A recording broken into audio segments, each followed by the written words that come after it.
So welcome to our standing sequence. This is going to be one where we will work with a chair, but we won't use weights. You don't have to have a yoga mat. I'm just used to having mine and it's always here, but it's a nice surface underfoot. So this is not going to be yoga where we're going down onto the mat and coming up. This is a sequence specifically designed to stay standing, where we'll use the chair as something to when we forward fold, we'll use the chair as a support. We also will use the chair as a support for balance to greater or lesser extent. So have your trusty chair close at hand. Before we get going, it's kind of strange and amazing to have to talk about how we stand, but standing is a very important part of yoga and aligning our bodies, and actually how we stand really affects our body's long-term health and stability. So think about how you often stand. A lot of us will stand on one leg, kind of sunk in, possibly even arcing the back. So when this happens, you can feel there's all this compression in the lower back, all this pressure on the hip, and all this pressure on the knee. So what's happening when we stand like that, we are asking our body to stay upright by resting bones on bones. That's not their job. That's not the cartilage's job, is to hold our weight up. So when we stand correctly, or in alignment, or with awareness, however you want to say it, it allows our muscles to support the knees, well, the ankles, but the knees, the hips, and the shoulders, and the neck, and the lower back, but particularly lower back, hips, knees. The muscles support those really important areas, and you think about how often you have lower backache, how many of us have hip and knee problems, especially as we age. It's because of a lifetime of using our bodies poorly, because that's just what we tend to do. So learning to standing throughout these exercises, standing in alignment, will also help you move in a way that is safer for your body, so that we're not kind of throwing our weight onto one side or moving on the other, because then we're likely going to do something that compromises our back or our core. Another important thing is to have bare feet. So as humans, modern humans, we tend to wear shoes. As a result, the soles of our feet do not get a lot of contact with the earth. Because of that, we lose neurological messaging, we lose nerve impulses. What we don't use, we lose as a human being. It's very, if we don't use our range of motion, we lose our range of motion. We eventually lose nerve messaging from the feet to the brain, because we spend so much of our lives in shoes. This becomes really important and problematic as we age, and we're more likely to fall or trip because we're less aware of our feet and where they are in space. So I encourage you to keep the nerves of your feet alive and healthy and happy by being barefoot, but also by doing these exercises barefoot, because you also are more able to think about, am I holding my weight evenly in my feet? Am I resting on one side? Am I rolling out the outer edges of my feet? Am I only in the big toe ball joints, or only in the heel? So that's a really good place to start. So when we stand, a lot of us lock our knees back, especially if we hyperextend our knees. It's really important to let the knees unlock. We're not bending our knees, we're just unlocking the knee joint. When that happens, for a lot of us, when we lock the knees back, the knees lock back, the body counterbalances by sending the hips forward and by compressing in the lower back and hunching and rounding the shoulders.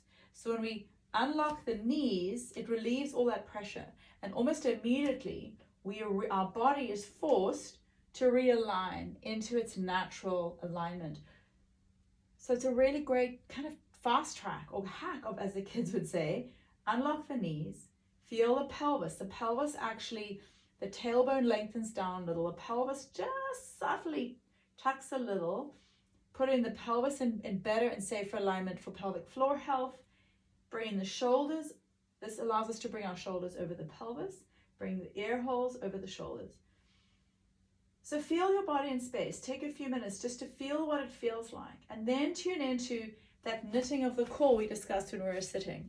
So the core is knitting in, the core is lifting like a solid sheath. We're not popping the chest out, we're not popping the ribs out, because that would compress the lower back. We're lifting the core like a solid sheath. At the same time as knitting it together, the knees are unlocked, As soon as the knees unlock, you might well feel, you can even practice it, lock the knees back, get into your slouch, unlock the knees. Oh, the pelvis aligns. I automatically want to bring my head over my shoulders. The core knits automatically. When our core is strong, our lower back is supported. The core's job is to hold or lift the weight of the torso. The back muscles' job, the ones that run up and down the spine, they are there to move and flex the spine. They are not weightlifters. Unfortunately, when our cores are weak, we ask our back muscles to hold the weight of our body. So be aware of that as you move and become present in your body. How can I glue my muscles to my bones? As you stand and lock the knees, we're going to glue our muscles to our bone. We're going to lift all our muscles away from the earth.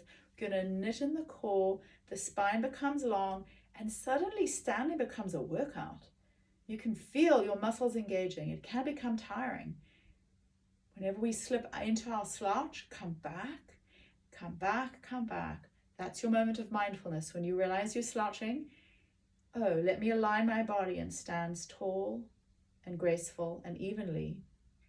And then eventually that'll become your go-to. It'll become where your body goes to. So that's a long conversation about standing. And I actually think I might pause here and start a new video, because you're not going to want to listen to this every time. But this is a really good introduction to, no matter how we're moving, you don't have to do these poses right now, but as we do other poses, we might lift a leg and turn it back. I'm going to have you lifting leg, take it back in our other poses. You can see I still have that spine alignment. I'm not swinging my spine around, because that could end up compromising my back. I've got that spine alignment. Also, our core is our center of gravity. It's where we balance from. So when our core is turning and knitting and holding us up, we're better able to balance. So standing seems like it should be completely inconsequential, but it's a very beautiful, powerful part of a yoga practice, because it's where we come back to all the time.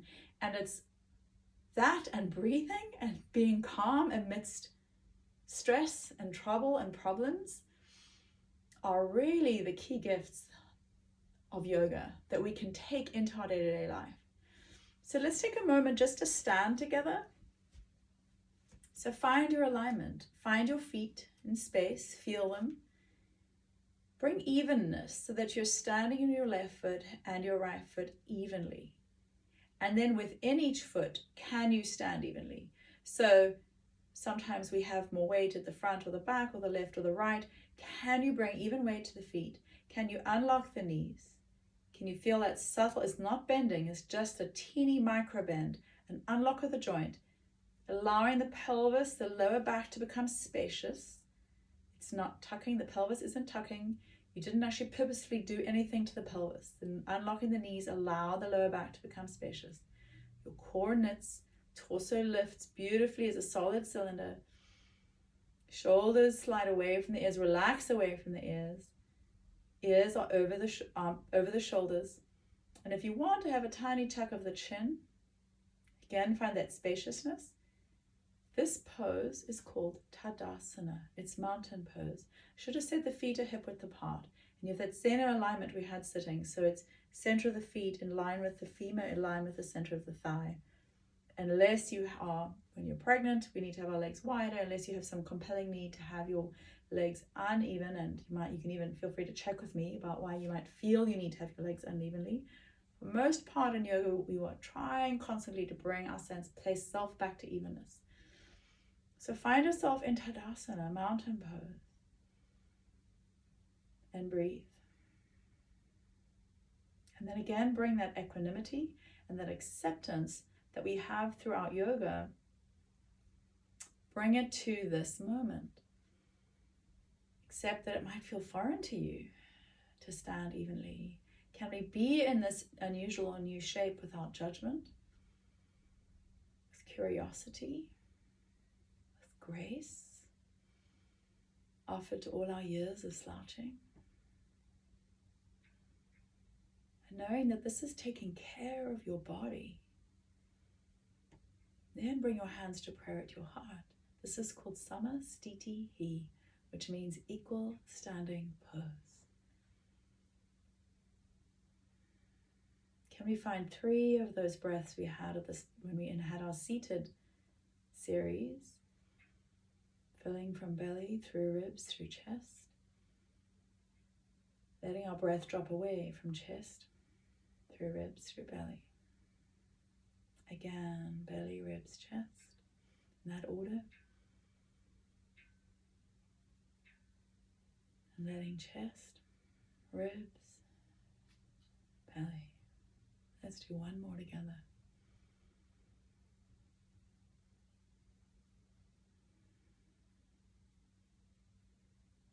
And release. And I will stop this and start a new video where we aren't going to spend as long as talking about standing. And you can always come back to this one and review it if you want to kind of recap and fine tune your standing as you go.